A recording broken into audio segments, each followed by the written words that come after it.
네, 오늘 성경 정독 본문은요 누가복음 18장의 말씀인데요. 우리 말씀 찾으시는 동안 제가 누가복음 18장 내용을 간단히 요약해 드리겠습니다. 누가복음 18장은 믿음을 강조합니다. 예수님은 불의한 재판관도 끈질기게 매달리는 과부의 원한을 풀어준다는 비유를 통해 다음과 같이 7절에서 말씀하셨습니다. 하물며 하나님께서 그 밤낮으로 부르짖는 택하신 자들의 원한을 풀어주지 아니하시겠느냐. 즉 낙심하지 말고 계속해서 기도하라고 말씀하신 것이죠. 그러기 위해서는 믿음이 필요합니다. 하나님께서 응답해 주신다는 믿음이 기도하도록 만듭니다. 이 믿음은 겸손에서 나옵니다. 자기의 비참하고 무력한 처지를 인정하고 하나님의 능력을 높이 받들 때 기도할 수 있습니다. 맹인 사건이 그것을 잘 가르칩니다. 맹인은 예수님께서 자신의 눈을 뜨게 하실 수 있다는 믿음이 있었습니다. 그래서 사람 틈바구니에서 크게 소리를 질러 예수님의 발걸음을 멈출 수 있었던 것입니다. 예수님은 그의 믿음을 칭찬해 주십니다. 믿음이 필요합니다. 이 굳은 믿음을 지켜 나아갑시다. 이 시간 함께 말씀 들으시면서 정독하시겠습니다. 누가복음 18장. 예수께서 그들에게 항상 기도하고 낙심하지 말아야 할 것을 비유로 말씀하여 이르시되, 어떤 도시에 하나님을 두려워하지 않고 사람을 무시하는 한 재판장이 있는데, 그 도시에 한 과부가 있어 자주 그에게 가서 내 원수에 대한 나의 원한을 풀어주소서 하되, 그가 얼마 동안 듣지 아니하다가 후에 속으로 생각하되, 내가 하나님을 두려워하지 않고 사람을 무시하나 이 과부가 나를 번거롭게 하니 내가 그 원한을 풀어주리라. 그렇지 않으면 늘 와서 나를 괴롭게 하리라 하였느니라. 주께서 또 이르시되, 불의한 재판장이 말한 것을 들으라. 하물며 하나님께서 그 밤낮 부르짖는 택하신 자들의 원한을 풀어주지 아니하시겠느냐. 그들에게 오래 참으시겠느냐. 내가 너희에게 이르노니 속히 그 원한을 풀어주시리라. 그러나 인자가 올 때에 세상에서 믿음을 보겠느냐 하시니라. 또 자기를 의롭다고 믿고 다른 사람을 멸시하는 자들에게 이 비유로 말씀하시되, 두 사람이 기도하러 성전에 올라가니 하나는 바리새인이요 하나는 세리라. 바리새인은 서서 따로 기도하여 이르되, 하나님이여, 나는 다른 사람들 곧 토색, 불의, 간음을 하는 자들과 같지 아니하고 이 세리와도 같지 아니함을 감사하나이다. 나는 일해에 2번씩 금식하고 또 소득의 11조를 드리나이다 하고, 세리는 멀리 서서 감히 눈을 들어 하늘을 쳐다보지도 못하고 다만 가슴을 치며 이르되, 하나님이여 불쌍히 여기소서, 나는 죄인이로소이다 하였느니라. 내가 너희에게 이르노니 이에 저 바리새인이 아니고 이 사람이 의롭다 하심을 받고 그의 집으로 내려갔느니라. 무릇 자기를 높이는 자는 낮아지고 자기를 낮추는 자는 높아지리라 하시니라. 사람들이 예수께서 만져주심을 바라고 자기 어린아이를 데리고 오매 제자들이 보고 꾸짖거늘 예수께서 그 어린아이들을 불러 가까이 하시고 이르시되, 어린아이들이 내게 오는 것을 용납하고 금하지 말라. 하나님의 나라가 이런 자의 것이니라. 내가 진실로 너희에게 이르노니 누구든지 하나님의 나라를 어린아이와 같이 받아들이지 않는 자는 결단코 거기 들어가지 못하리라 하시니라. 어떤 관리가 물어 이르되, 선한 선생님이여, 내가 무엇을 하여야 영생을 얻으리이까? 예수께서 이르시되, 내가 어찌하여 나를 선하다 일컫느냐? 하나님 한 분 외에는 선한 이가 없느니라. 내가 계명을 안 하니 간음하지 말라, 살인하지 말라, 도둑질하지 말라, 거짓 증언하지 말라, 내 부모를 공경하라 하였느니라. 여짜오되 이것은 내가 어려서부터 다 지키었나이다. 예수께서 이 말을 들으시고 이르시되, 내게 아직도 한 가지 부족한 것이 있으니 내게 있는 것을 다 팔아 가난한 자들에게 나눠주라. 그리하면 하늘에서 내게 보화가 있으리라. 그리고 와서 나를 따르라 하시니, 그 사람이 큰 부자이므로 이 말씀을 듣고 심히 근심하더라. 예수께서 그를 보시고 이르시되, 재물이 있는 자는 하나님의 나라에 들어가기가 얼마나 어려운지, 낙타가 바늘기로 들어가는 것이 부자가 하나님의 나라에 들어가는 것보다 쉬우니라 하시니, 듣는 자들이 이르되, 그런즉 누가 구원을 얻을 수 있나이까? 이르시되, 무릇 사람이 할 수 없는 것을 하나님은 하실 수 있느니라. 베드로가 여짜오되, 보옵소서, 우리가 우리의 것을 다 버리고 주를 따랐나이다. 이르시되, 내가 진실로 너희에게 이르노니 하나님의 나라를 위하여 집이나 아내나 형제나 부모나 자녀를 버린 자는 현세에 여러 배를 받고 내세에 영생을 받지 못할 자가 없느니라 하시니라. 예수께서 12 제자를 데리시고 이르시되, 보라, 우리가 예루살렘으로 올라가노니 선지자들을 통하여 기록된 모든 것이 인자에게 응하리라. 인자가 이방인들에게 넘겨져 희롱을 당하고 능욕을 당하고 침뱉음을 당하겠으며 그들은 채찍질하고 그를 죽일 것이나 그는 3일 만에 살아나리라 하시되 제자들이 이것을 하나도 깨닫지 못하였으니 그 말씀이 감추었으므로 그들이 그 이르신 바를 알지 못하였더라. 여리고에 가까이 가셨을 때에 한 맹인이 길가에 앉아 구걸하다가 무리가 지나감을 듣고 이 무슨 일이냐고 물은데 그들이 나사렛 예수께서 지나가신다 하니 맹인이 외쳐 이르되 다윗의 자손 예수여 나를 불쌍히 여기소서 하거늘 앞서가는 자들이 그를 꾸짖어 잠잠하라 하되 그가 더욱 크게 소리질러 다윗의 자손이여 나를 불쌍히 여기소서 하는지라. 예수께서 머물러 서서 명하여 데려오라 하셨더니 그가 가까이 오매 물어 이르시되 내게 무엇을 하여 주기를 원하느냐. 이르되 주여 보기를 원하나이다. 예수께서 그에게 이르시되 보라 내 믿음이 너를 구원하였느니라 하시매 곧 보게 되어 하나님께 영광을 돌리며 예수를 따르니 백성이 다 이를 보고 하나님을 찬양하니라. 아멘. 주님의 말씀입니다. 최근 그 뉴스를 보다가 한 단어가 이렇게 눈에 들어왔습니다. 아마 들어보신 분도 있을지 모르겠는데요. 그 7세 고시라는 말 혹시 들어보신 분이 있는지 모르겠습니다.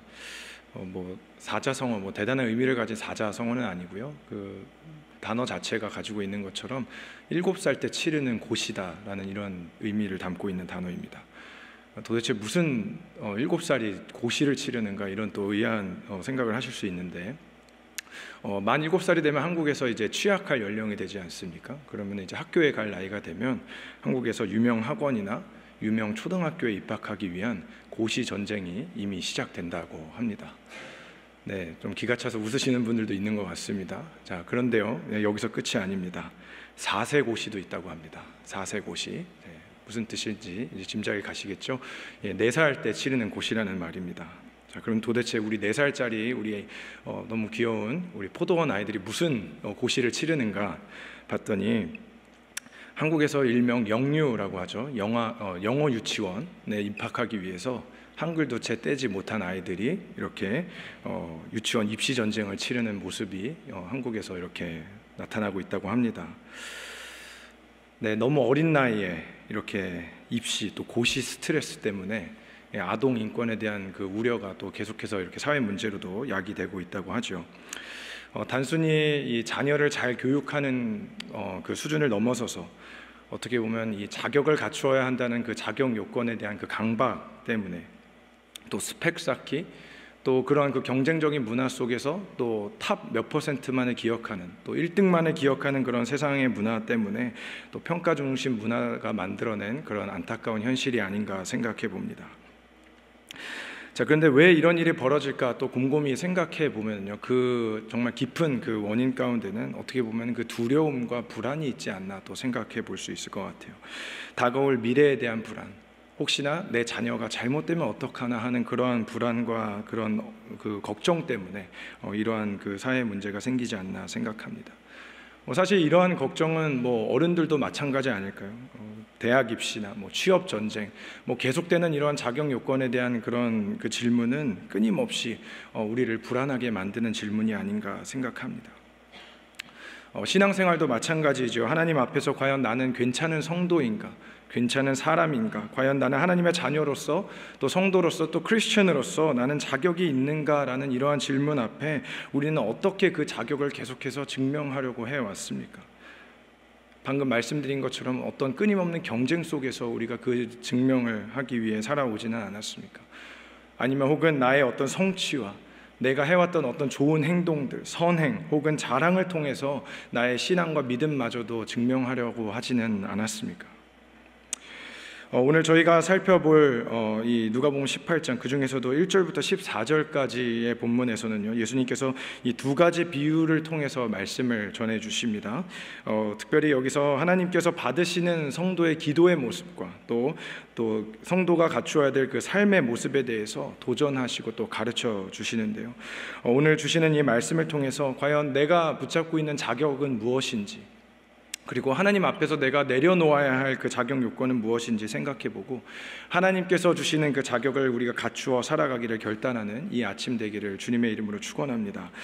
첫 번째로 우리가 기억해야 될 메시지는요, 나의 성취 대신에 하나님의 성품을 의지하라라는 것입니다. 나의 성취 대신에 하나님의 성품을 의지하는 저와 여러분 되시기를 바랍니다. 우리 본문 1절 말씀 다시 한번 보시면은요, 예수께서 그들에게 항상 기도하고 낙심하지 말아야 할 것을 비유로 말씀하여 이르시되. 자, 이 부분에서 예수님께서는 분명하게 이 비유의 목적을 드러내고 계십니다. 바로 이 비유를 주시는 그 이유가 항상 기도하고 낙심하지 말기 위해서 비유로 설명해 주시고 있다는 거예요.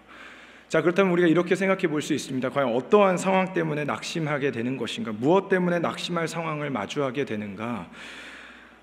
누가복음 18장 1절 말씀을 영어로 보시면 이렇게 기록하고 있습니다. And he told라는 말로 이렇게 시작하고 있는 것을 볼 수가 있는데요. 접속사 and라는 단어로 시작하는 것을 봤을 때 앞의 내용과 연속성에 있는 본문이라는 것을 저희가 또한 생각해 볼 수가 있습니다. 자, 그렇다면 그 누가복음 17장의 내용을 우리가 잠시 생각해 볼 필요가 있는데요. 누가복음 17장 말미에서는요, 예수님께서 종말에 대한 말씀을 우리에게 전해 주십니다. 특별히 하나님 나라의 임재에 대한 말씀을 해 주시죠. 자, 그래서 우리가 종말의 때가 가까우면 가까울수록 우리 삶 속에는 낙심할 일들이 많아진다라는 것입니다. 소망이 사라진다라는 거예요. 자, 그렇기 때문에 우리에게는 기도를 통해서 또 늘 기도함을 통하여서 종말을 살아가는 성도들이 낙심하지 말아야 함을 이 비유를 통해서 설명해 주시고 있는 것이죠. 자, 2절 말씀 한번 보겠습니다. 2절 말씀에 이러한 비유를 시작하고 있는데요. 어떤 도시에 하나님을 두려워하지 않고 사람을 무시하는 한 재판장이 있는데, 이 첫 번째 비유에서 등장하고 있는 이 재판장의 특징을 한번 살펴보시기를 바랍니다. 왜 이러한 특징을 이렇게 설명하고 있는가? 하나님을 두려워하지 않고 또 사람도 무시하는 그러한 재판장이 있다라고 지금 가정하고 있습니다. 자, 율법에서 말하고 있는 가장 크고 첫째 되는 두 계명이 무엇이죠? 하나님을 사랑하고 이웃을 사랑하라라는 계명 아닙니까? 지금 이 비유를 시작하시면서 예수님께서는 그와 정반대되는 그런 인물을 한 명을 세팅해 놓고 계신 것입니다. 즉 하나님 사랑, 이웃 사랑에 정면으로 대치되는 그런 인물을 지금 설정해 놓고 있는 것이요. 심지어 유대인들도 인정할 만큼 최악의 악인을 지금 세팅해 놓고 있다는 겁니다. 그래서 지금 그러한 사람이 재판장의 위치에 있고요, 가장 최고의 악과 또 최고의 권력이 만난 가장 최악의 상황 속에 지금 벌어지고 있는 상황을 예수님께서는 비유로 설명해 주고 있는 것입니다. 자, 3절 말씀입니다. 3절 말씀에서는 이제 과부에 대한 설명이 등장하고 있는데요, 그 도시에 한 과부가 있어 자주 그에게 가서 내 원수에 대한 나의 원한을 풀어주소서 하되. 자, 이와 대조적으로 과부는 어떠한 사람입니까? 사회적인 약자 아닙니까? 당시 사회에서 남성의 도움 없이는 홀로 서기를 할 수 없는 존재, 사회의 어떤 부조리와 제도에 맞서기 힘든 그러한 대상이 바로 이 과부였던 것이죠. 그래서 악인의 힘 가운데서 가장 무력한 존재가 바로 또한 이 과부였습니다. 자, 그런데 그런 과부가 자주 그에게 나갔다라고 이야기하고 있습니다. 과부가 보여주고 있는 어떤 끈기와 지속적인 모습을 발견할 수 있는 부분인데요, 특별히 여기서 이제 원한을 풀어주소서라는 이러한 부분은요, 그 원어를 살펴볼 때에 정의를 실현해 달라라는 그러한 의미를 담고 있는 단어입니다. 어떻게 보면은 가장 의롭지 못한 사람에게 나아가서 지금 정의를 요구하고 있는 그러한 굉장히 아이러니한 모습을 저희가 이 비유를 통해서 확인할 수가 있죠. 자, 4절과 5절 말씀입니다. 우리 한번 같이 읽어보겠습니다. 시작. 그가 얼마 동안 듣지 아니하다가 후에 속으로 생각하되 내가 하나님을 두려워하지 않고 사람을 무시하나 이 과부가 나를 번거롭게 하니 내가 그 원한을 풀어주리라. 그렇지 않으면 늘 와서 나를 괴롭게 하리라 하였느니라. 참 너무나도 재미있는 것은요, 지금 물론 가상의 인물을 설정해 놓고 있지만 이 재판관, 이 불의한 재판관 역시도 자기가 어떤 사람인지 너무나도 잘 알고 있다는 거예요. 내가 하나님을 두려워하지 않고 사람을 무시하나. 자, 그런데 그러한 재판장 역시도 번거로움과 귀찮음이 동기가 되어서 지금 이 과부의 요구를 응답하고 있다는 겁니다. 특별히 여기서 이 번거롭다라는 이 헬라어 원어 단어의 의미에는요, 굉장히 극심한 노역과 노동을 가리키는 그러한 의미가 담겨져 있습니다. 그래서 이 과부가 이렇게 지속적으로 나오는 것이 그에게는 굉장히 심각한 고역과도 같이 느껴졌다라는 거예요. 자, 그리고 그렇게 계속되던 그의 그 고통이 나중에는 괴로움까지 확장되고 있다라는 것이죠. 그것을 걱정하고 있다라는 겁니다. 여기서 사용된 이 또 괴롭게 하다라는 이 단어 역시도요, 때려 눕히다, beat down이라는 그러한 단어의 의미가 담겨져 있습니다. 자, 그런데요, 자, 이런 그 불의한 재판장과 다르게 여기서 이제 반전이 나타납니다. 우리 7절 말씀 우리 함께 또 같이 읽겠습니다. 시작. 하물며 하나님께서 그 밤낮으로 부르짖는 택하신 자들의 원한을 풀어주지 아니하시겠느냐, 그들에게 오래 참으시겠느냐. 이 소극적인 악인의 모습, 정말 그야말로 최악의 악인으로 비유되는 이 재판장도 이 귀찮음이 동기가 되어서 정의를 실현하려고 하고 있는데, 겉으로는 정의를 실현하는 것처럼 보여지는데, 하물며 하나님께서 듣지 아니하시겠느냐, 하나님께서 속히 정의를 실현하시고 억울함을 풀어주실 것이다 라고 말씀하고 있습니다. 자, 그런데요, 이 비유를 주님께서 주시는 이유는요, 단순히 우리에게 너희가 끊임없이 기도해라, 그저 열심히 기도하고 노력하면 들으실 것이다 라는 우리의 노력을 강조하는 그러한 비유는 아니다라는 사실입니다. 오히려 이 비유를 통해서 우리 주님께서 드러내시고 있는 부분은요, 상반된 두 대상을 보여주고 있다는 거예요. 불의한 재판장과 또 의로우신 하나님을 우리에게 보여주고 있다는 것입니다. 그렇기 때문에 여기서의 강조점은 하물며 하나님, 바로 이 하물며 하나님이 중요한 강조점이다라는 사실입니다. 인간의 끈기라는 것, 또 인간의 노력이라는 것은요, 아무리 노력한다고 할지라도 상대적일 수밖에 없습니다. 가령 3일 금식하신 분이 있다고 우리가 가정했을 때 7일 금식하신 분 앞에서, 물론 두 분 다 너무나도 훌륭한 신앙을 실천하시는 분들이라고 할 수 있겠지만, 우리가 어떤 날짜의 일수로 우리가 그분들의 신앙을 감히 평가할 수는 없지만 비교해 본다면 이것은 정말 비교할 수 없는 것이죠. 40일 작정기도 하신 분 앞에 100일 작정기도 하신 분이 나타난다고 했을 때 우리는 그 노력의 그 범위를 우리는 감히 측량할 수 없다라는 것입니다. 이처럼 인간의 노력과 그런 끈기는 상대적일 수밖에 없다라는 거예요. 그래서 우리는 감히 믿음을 이러한 날짜의 일수로 측정할 수도 없고요, 측정해서도 안 되는 것입니다. 우리의 끈기가 기도의 응답을 만들어냈다라고 우리는 감히 생각해서도 안 되는 거예요. 이처럼 인간의 노력과 끈기에는 한계가 있습니다. 하지만 오늘 말씀에서 보여주고 있는 이 하물며 하나님께서, 하나님의 신실하심과 그분의 사랑에는 결코 끝이 없다라는 사실입니다. 그리고 결코 상대적인 것이 아닌 가장 절대적인 기준이 될 수 있다라는 것입니다. 가장 변함없고 지속적인 사랑, 영원하신 사랑과 그분의 마음이 바로 우리의 기도를 들으시는 가장 중요한 기도 응답의 요건이 된다라는 사실입니다. 바로 우리의 노력이 아니라, 우리의 성취가 아니라 그분의 성품이야말로 바로 우리가 하나님 앞에서 얻을 수 있는 유일한 자격이다라는 것입니다. 특별히 주님께서는 이 말씀을 마지막 때를 살아가는, 이 종말의 때를 살아가는 우리들에게 도전하고 계시다라는 거예요. 따라서 이 기도라는 것은요, 그저 나의 바램과 응답과 결과를 얻기 위한 그러한 행위가 아니라 이미와 아직 사이를 살아가고 있는, 이 종말의 그 마지막 긴장을 살아가고 있는 이 성도들에게 매일의 삶에서 마주하는 그 종말의 긴장감, 이 불의와 또 억울함과 낙심함 가운데서도 여전히 흔들리지 않는 인간의 노력이 아닌 오직 하나님과 그분의 성품을 의지하면서 살아가라는 그런 예수님의 도전의 말씀인 것입니다. 그것이 바로 우리의 믿음을 지킬 수 있는 유일한 은혜의 방편이기 때문에 그렇습니다.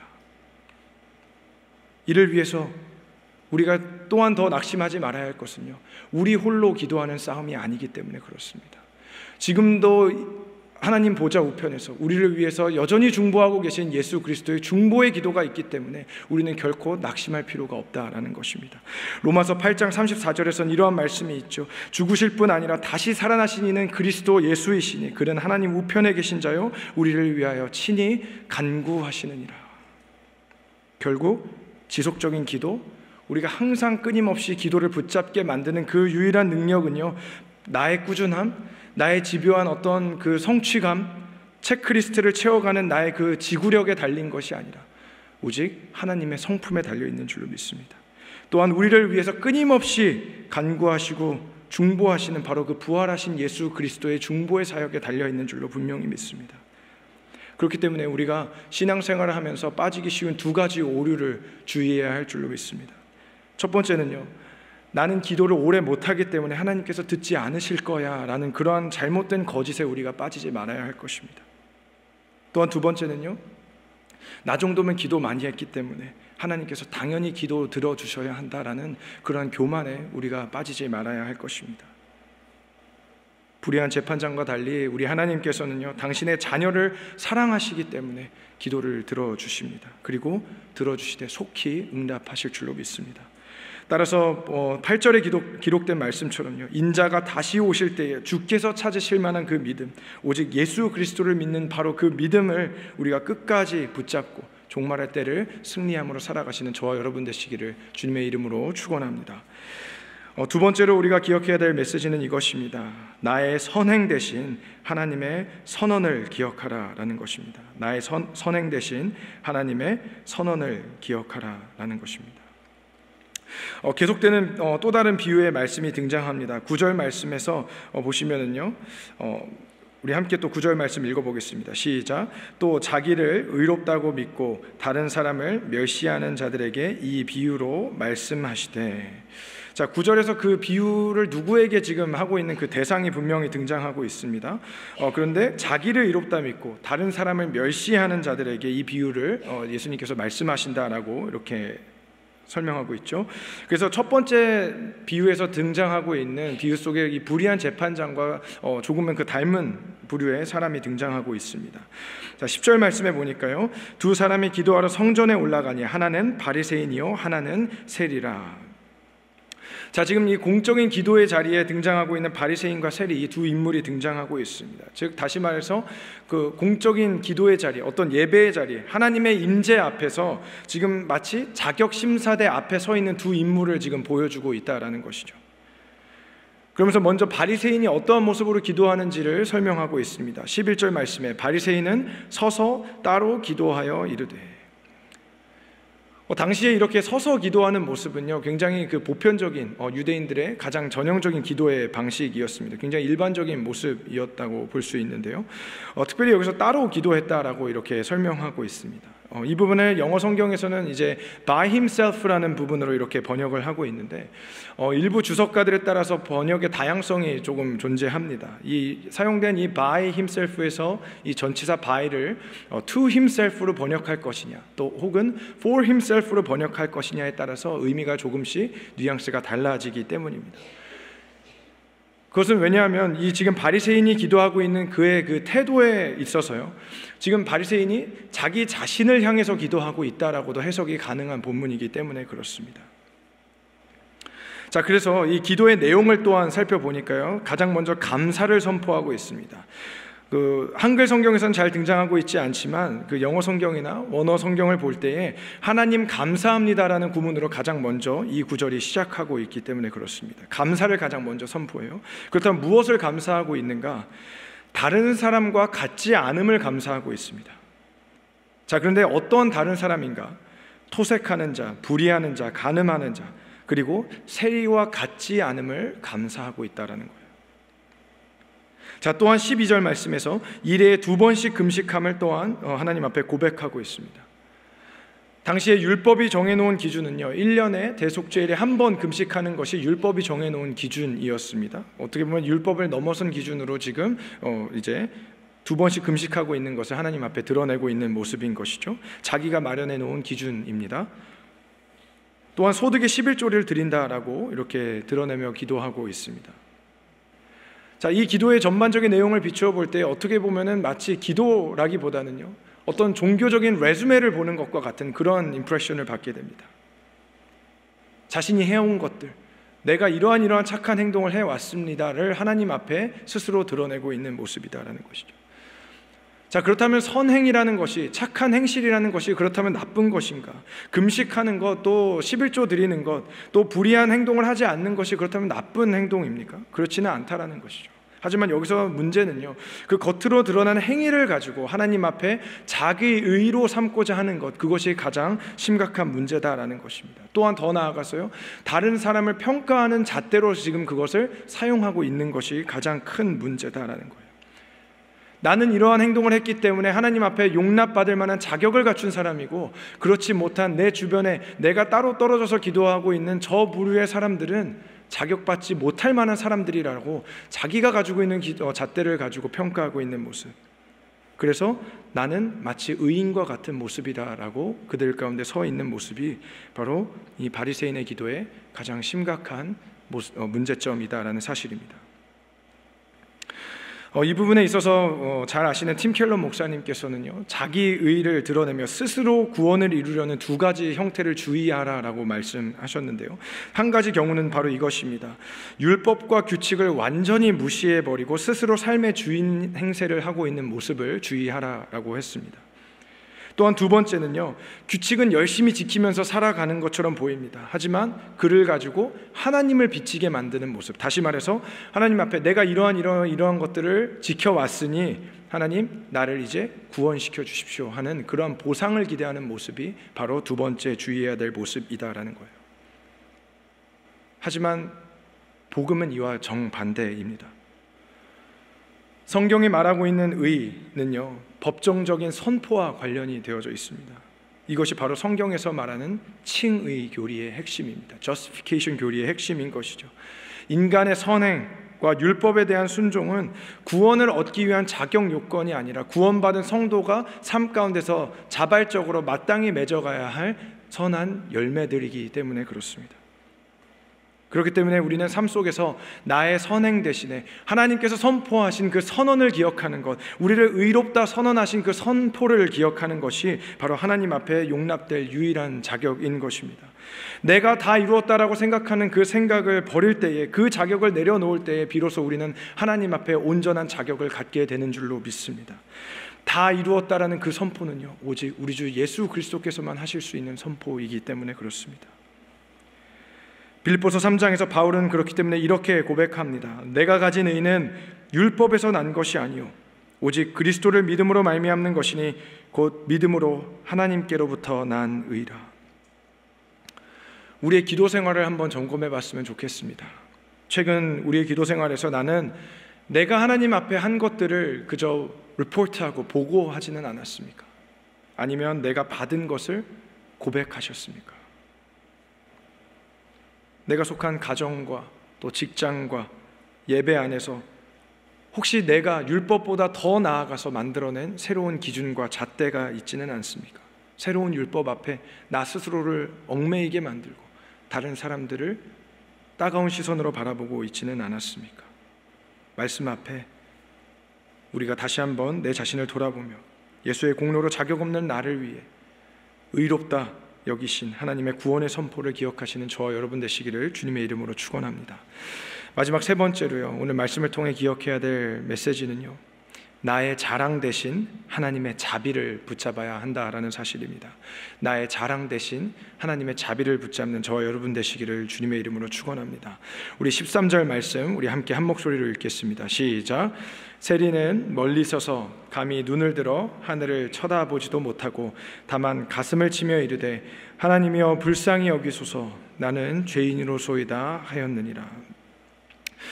한 가지 흥미로운 사실은요, 바리새인의 기도와 이렇게 우리가 대조해서 생각해 볼 때에 바리새인에 대해서 설명할 때에는 바리새인이 기도한 그 자세에 대해서는 굉장히 짧고 그 기도의 내용을 좀 더 장황하게 설명했다면, 지금 이 세리의 경우는요 그와 정반대다라는 것이죠. 세리의 경우는 그의 자세에 대해서는 좀 더 상세한 설명을 하는 반면에 그 기도의 내용은 좀 더 짧고 간결합니다. 이를 통해서 우리가 알 수 있는 것은요, 하나님께서 받으시는 것은 우리의 장황한 기도가 아니라 우리의 우리의 그 중심을 보시고 또한 그 중심을 통해서 드러나고 있는 우리의 기도의 자세와 우리의 삶을 바라보신다라는 거예요. 기도를 통해서 세리는 전적으로 하나님 앞에 무가치한 존재임을 인정하며 고백합니다. 여기서 또한 세리의 이러한 고백이 가능했던 것은요, 다른 사람들의 시선을 의식하면서 하는 고백이 아니라 또 상대적으로 내가 저 사람보다 내가 나쁜 사람이다라고 고백하는 그러한 고백이 아니다라는 거예요. 바리새인은 그와 반대로 다른 사람들을 의식하면서 내가 저들과 같지 않음을 감사하다라고 고백했다면, 세리의 기도는 그런 것이 아니다라는 것이죠. 세리의 자기 평가 기준은 오직 하나님의 임재 가운데서 평가하고 있다라는 겁니다. 하나님 앞에 나는 그저 죄인입니다라는 그러한 고백이 지금 터져 나오고 있는 것이죠. 두 사람이 똑같이 성전에 기도하러 올라갔지만 한 사람은 주변 사람들의 그의 시선이 머물고 있다라면요, 다른 한 사람은 오직 하나님과 자기 자신만을 바라보고 있습니다.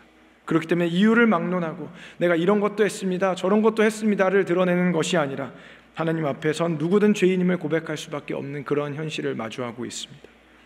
그리고 죄인을 고백할 때에 하나님 앞에 죽을 수밖에 없는 존재임을 고백하는 것이죠. 그리고 나면 하나님 앞에 어떠한 고백밖에 남지 않습니까? 다른 어떤 것보다도 하나님의 자비를 구하는 기도를 드릴 수밖에 없습니다. 13절 말씀 보니까요, 하나님 앞에 불쌍히 여겨달라는 간절한 기도를 합니다. 영어 성경에 Be merciful to me, have mercy on me라고 이렇게 기도하고 있는 것이죠. 하나님, 나에게 자비를 베풀어 달라는 그런 기도를 간구하고 있습니다. 특별히 여기서 사용된 이 merciful, 이 자비라는 이 단어는요, 성경에서 가장 많이 보편적으로 사용되는 그 자비라는 단어랑은 좀 구별되는 그러한 독특한 단어가 사용되어지고 있습니다. 이 13절에서 사용된 이 자비라는 이 헬라어 단어는요, 성경에서 단 2번밖에 사용되지 않은 힐라스코마이라는 헬라어 단어가 사용이 되었는데요, 오늘 본문과 또 다른 본문이 바로 히브리서 2장 17절에서 사용이 되어지고 있습니다. 히브리서 2장 17절에 보니까 이러한 구절이 기록되어져 있습니다. 제가 읽어드립니다. 그러므로 그가, 예수님이 범사의 형제들과 같이 되심이 마땅하도다.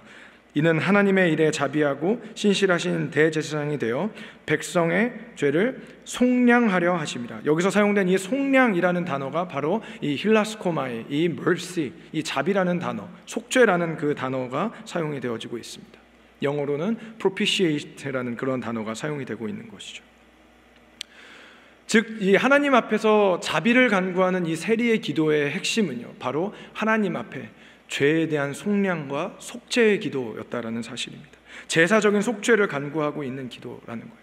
하나님의 자비가 없이, 하나님의 죄 용서하심 없이 하나님 앞에 설 자격이 없음을 지금 세리는 깨닫고 있다라는 것입니다. 14절 말씀 우리 한번 같이 읽어볼까요? 시작. 내가 너희에게 이르노니 이에 저 바리새인이 아니고 이 사람이 의롭다 하심을 받고 그의 집으로 내려갔느니라. 무릇 자기를 높이는 자는 낮아지고 자기를 낮추는 자는 높아지리라 하시니라. 하나님 앞에 의롭다 하심을 받았습니다. 이 의롭다 하심을 받았다라는 이 선포, 저희가 두 번째 의지에서 살펴봤던 하나님의 그 의의 선포, 우리가 붙잡아야 될 그 의의 선포가 지금 선포되고 있는 것이죠. 칭의입니다. justification입니다. 그 법정적인 선포가 이루어지고 있는 것이죠. 그것이 어떻게 가능합니까? 하나님 앞에 죄의 속죄를 간구할 때, 자비를 간구할 때에 가능한 것이죠. 사회적 존경을 받던 바리새인이 아니라 가장 죄인으로 멸시받던 세리가 하나님 앞에 의롭다 여김을 받았습니다. 어떻게 가능했습니까? 죄의 속죄 때문에, 피의 속죄를 통해서만 가능한 줄로 믿습니다. 세리뿐만 아니라 우리를 향하신 죄의 속죄와 죄의 속량 역시도 오직 예수의 피밖에는 없음을 믿으시기 바랍니다. 그것이 바로 십자가 위에서 완성된 사건이죠. 로마서 3장 25절에서 이렇게 말씀합니다. 이 예수를 하나님이 그의 피로써 믿음으로 말미암는 화목제물로 세우셨으니, 여기서 사용된 이 화목제물이라는 단어가 아까 말씀드린 이 힐라스코마이의 또 다른 명사 형태의 단어입니다. 화목제물로 번역이 되고 있는 것이죠. 화목제물로 삼으셨으니 이는 하나님께서 길이 참으시는 중에 전에 지은 죄를 간과하심으로 자기 의로우심을 나타내려 하심이라. 죄인된 우리 역시도 하나님 앞에 자랑할 것이 아무것도 없습니다. 오직 우리 죄를 씻어주실 하나님의 자비, 대속의 은혜만이 필요합니다. 우리를 향한 놀라운 속죄 사역은 오직 예수의 피로만 완성되는 것입니다. 바울의 고백처럼 우리의 삶 속에서 자랑할 것이 그렇기 때문에 오직 예수 그리스도의 십자가 밖에는 없다라는 것이죠.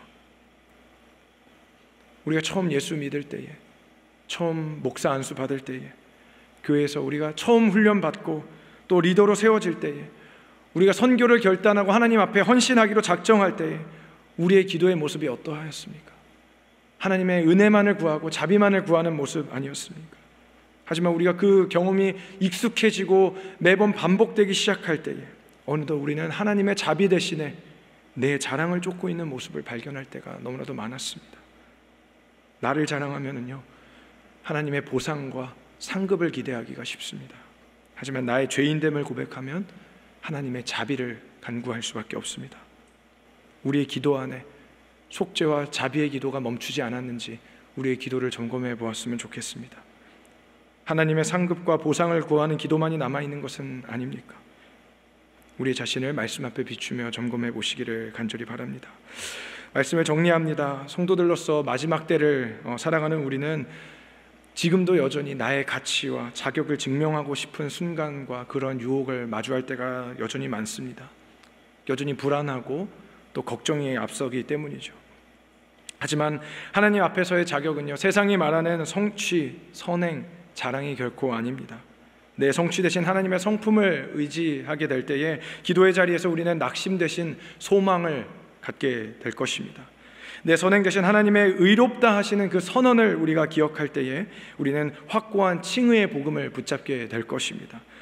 내 자랑 대신 하나님의 자비를 붙잡게 될 때에 우리는 속죄의 피로 용납될 수 있습니다.